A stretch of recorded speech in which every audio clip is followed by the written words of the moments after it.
எப்பவுமே நான் தான் அவ கூட இருக்கேன். அவ சரியா சாப்பிடுறதில்ல, தூங்குறதில்ல, பித்து பிடிச்ச மாதிரி இருக்கா. அது உங்களுக்கு புரியல?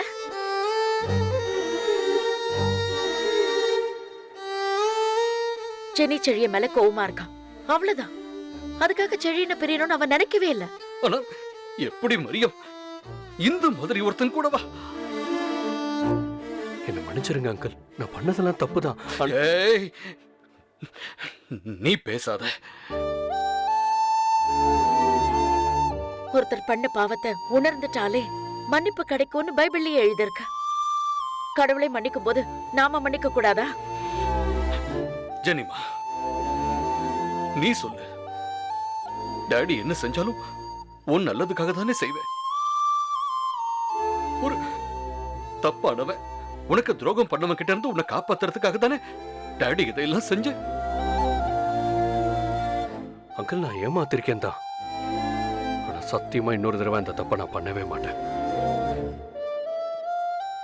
என் ஜெனிக்கு நான் மனசார கூட இனிமே துரோகம் பண்ண மாட்டேன். நீ இவனை நம்புறியா ஜெனி?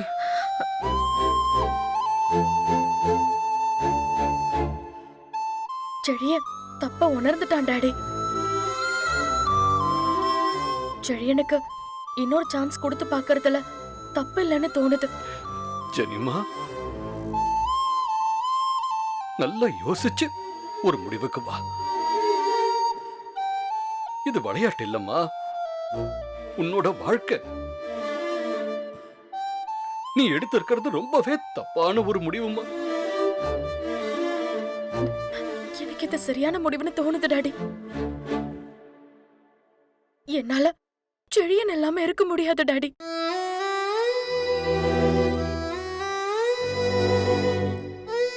ரெண்டு பேருமே ஒருத்தர் ஒருத்தர் நேசிக்கிறாங்க. நேசிக்கிறவங்கள பிரிச்சு வச்ச பாவம் நமக்கு வேண்டாம். ரெண்டு பேருக்கும் இப்போ ஒரு குழந்தை வேற இருக்கு.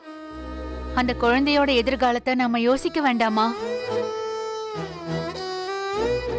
ஜெனி வீட்டை விட்டு போனதுல இருந்து செழியன் என்னென்னலாம் கஷ்டப்பட்டான்னு நான் தான் கூட இருந்து பார்த்தவன். நிஜமாவே அவன் தப்ப அவன் உணர்ந்துட்டான் சார். ஜெனி மன்னிச்சிட்டால, நீங்களும் செழியனை மன்னிச்சிருங்க சார்.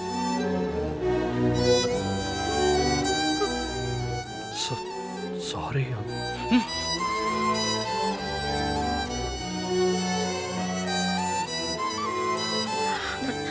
டாடி